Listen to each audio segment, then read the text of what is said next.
सबसे पहले अपने डिस्ट्रैक्शन को कम करने के लिए अपने घर वालों से अलग रहने का निर्णय किया और घर के पास ही मैंने एक जगह पे अपना डेरा जमाया पढ़ाई करने के लिए।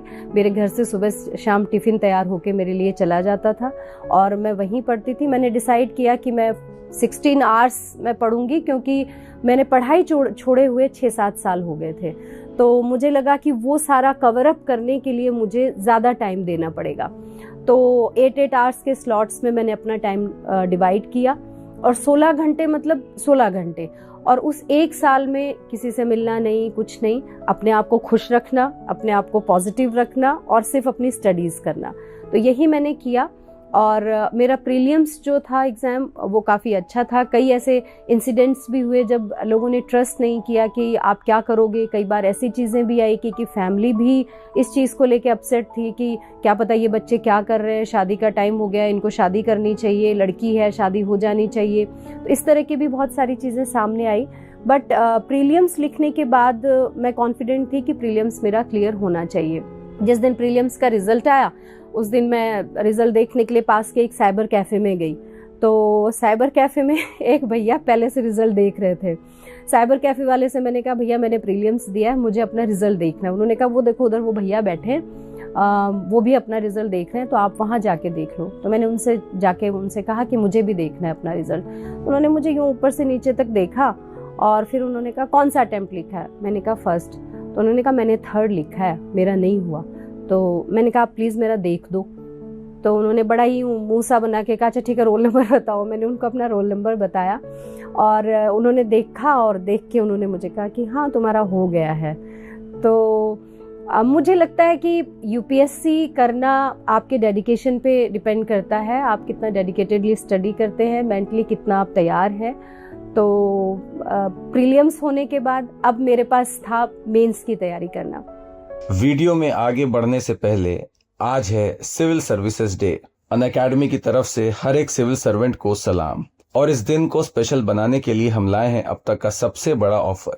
प्रीलिम्स 2026 की तैयारी सिर्फ 19,999 में। इंडिया के टॉप एजुकेटर्स के साथ बेस्ट कंटेंट के साथ ये अब तक का लोएस्ट एवर प्राइस है। तो देर किस बात की, आज ही एनरोल करें और अपना आईएएस बनने का सपना करें पूरा। लिंक डिस्क्रिप्शन में है। Enrol now, let's crack it. जैसे ही मेरा प्रीलिम्स क्लियर हुआ मैंने अगेन अपने एक जानकार को फ़ोन किया और उनसे मैंने पूछा कि अब मुझे ये बताइए कि मेंस में पेपर कितने होते हैं। तो वो बड़ा ज़ोर से हंसे और उन्होंने मुझे कहा आज तुम एंजॉय करो, प्रीलिम्स का रिज़ल्ट आया है, कल मैं बताऊंगा। तो अगले दिन फिर मैंने सुबह सुबह उठते ही उनको फिर कॉल किया। मैंने कहा अब बताइए कि कितने पेपर होते हैं। तो फिर उन्होंने मुझे वापस पूरा पैटर्न समझाया और उन्होंने मुझे कहा कि देखो सबसे बड़ी बात ये होती है कि आप यूपीएससी जब करने जाते हैं तो मोस्ट ऑफ द स्टूडेंट्स को ये नहीं पता होता कि क्या करना है और कैसे करना है, वो सिर्फ पढ़ते जाते हैं। तो आपको सिर्फ पढ़ते नहीं जाना है, आपको एक प्रॉपर गाइडेंस में सेलेक्टिव पढ़ना है और उसको इस तरह से पढ़ना है। आपको एग्जाम क्रैक करना है, आपको उसमें पीएचडी नहीं करना है, रिसर्च नहीं करना है।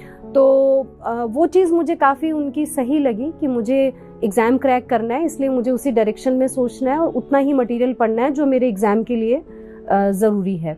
तो जब मुझे पता चला कि ये पेपर्स हैं और मैंने फिर अपनी स्टडी शुरू की और मेंस की तैयारी में मैं लग गई। जब मैं मेंस का एग्ज़ाम लिख रही थी, हालांकि मैं अपना प्लान बी भी साथ लेकर चल रही थी। मेरे पास खोने के लिए कुछ नहीं था, पाने के लिए बहुत कुछ था, जहाँ से मैं आई थी उस हिसाब से। तो लेकिन फिर भी मैं एक प्लान बी लेकर चल रही थी कि जिस एग्ज़ाम को मैं 1-1.5 साल डेडिकेटेडली पर डे 16 घंटे 16 आवर्स दे रही हूँ, अगर कल को वो एग्ज़ाम नहीं हुआ तो कहीं ऐसा नहीं हो कि मैं डिप्रेशन में चली जाऊँ या मैं हतोत्साहित हो जाऊँ। तो मैंने एक प्लान बी रखा कि अगर ये नहीं हुआ तो दूसरा मैं वो काम करूँगी जो मुझे बहुत पसंद है। और मैंने सोचा था कि मैं अपना एक एनजीओ बनाऊँगी और अपने एनजीओ के माध्यम से लोगों की सेवा करूँगी और ग्रास रूट लेवल पर जा कर के काम करूँगी। तो वो चीज़ मुझे काफ़ी मोटिवेट करती थी। और दूसरा, जब मैंने अपनी मेंस की तैयारी शुरू की थी तो मुझे सबसे ज़्यादा जो सपोर्ट उस समय था मेरे पेरेंट्स का था, मेरी मदर का था स्पेशली, जो मुझे हमेशा ये कहती थी कि बेटा तेरा डेफिनेटली हो जाएगा। आज मैंने अपने ईश्वर से 1 घंटे ज़्यादा प्रार्थना की है कि मेरी बेटी का सिलेक्शन हो।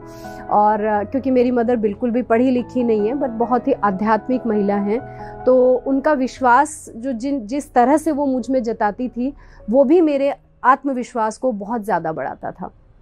मेंस की दोस्तों जब मैं तैयारी कर रही थी तो तैयारी के दौरान कई बार ऐसा महसूस हुआ कि सब्जेक्ट के हिसाब से स्पेसिफिक इनपुट्स हमें चाहिए, क्योंकि आप कितना पढ़ेंगे जब तक आपको स्पेसिफिक इनपुट प्रॉपर मार्गदर्शन गाइडेंस में नहीं मिलेगा तब तक आप सिर्फ पढ़ते जाएंगे।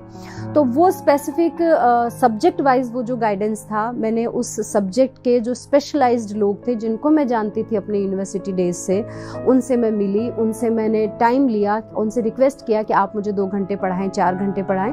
तो ऐसे करके उन लोगों ने मेरी पढ़ाई में हेल्प की। और जो सब्जेक्ट मैं बचपन से पढ़ती आई थी, जो मेरा अपना सब्जेक्ट था पॉलिटिकल साइंस, उस सब्जेक्ट को मैंने सबसे कम टाइम दिया, क्योंकि मुझे पूरा कॉन्फिडेंस था कि ये सब्जेक्ट मेरी स्ट्रेंथ है, तो मैं इस सब्जेक्ट का टाइम उस सब्जेक्ट को डिवोट कर सकती हूँ जिसमें मैं बहुत कमज़ोर हूँ। तो मैंने वो टाइम अपनी जनरल स्टडीज़ को दिया, क्योंकि मैं आर्ट्स बैकग्राउंड से थी, तो साइंस और जनरल स्टडीज़ के बाकी जो टॉपिक्स थे, इकोनॉमिक्स था और उनमें मैं काफ़ी पीछे थी, तो मैंने ये टाइम एक्स्ट्रा उधर दिया था। तो यूपीएससी एग्ज़ाम में दोस्तों बहुत ही माइन्यूट प्लानिंग अगर हम लोग करें तो ये एग्ज़ाम ऐसा एग्ज़ाम है जो बहुत टेक्निकल है और बहुत ही स्ट्रेट फॉरवर्ड एग्ज़ाम है। इस एग्ज़ाम में कुछ भी ऐसा नहीं कि आप ये कर लो तो हो जाएगा, ये नहीं, एकदम स्ट्रेट फॉरवर्ड, फोकस्ड और बहुत ही माइन्यूटली प्लान्ड, टेक्निकली तैयार किया हुआ ये एग्ज़ाम है। इस हिसाब से जब मैं अपने मेंस के सब्जेक्ट्स की तैयारी कर रही थी, काफ़ी कॉन्फिडेंट थी। एग्ज़ाम जब लिखे, पेपर्स जब लिखे, तब भी काफ़ी कॉन्फिडेंट थी। और रिज़ल्ट आया तो मेरा मेंस में हो गया। और मेरा जो रिएक्शन था, जैसे ही मैंने सुना कि मेरा हो गया, तो वो रिएक्शन सिर्फ इतना ही था कि मेरे बस आंसू आ रहे थे, क्योंकि मैं श्योर ज़रूर थी बट इतनी कॉन्फिडेंट भी नहीं थी कि आपका फर्स्ट अटेम्प्ट में जैसा लोगों को लगता है ना कि किस्मत यार हो नहीं हो, तो that way I was just crying at that time when I heard कि मेरा एग्ज़ाम हो गया है क्लियर। और मेरे घर के बाहर ढोल नगाड़े बजने लगे, और तब ये भी बिल्कुल नहीं था कि अभी इंटरव्यू भी बाकी है। और मेंस होने के बाद दोस्तों हमने उसे भी बहुत इन्जॉय किया। इंटरव्यू अभी बाकी था, मेन स्टेज अभी बाकी था, लेकिन उसको इन्जॉय करते हुए हम चल रहे थे।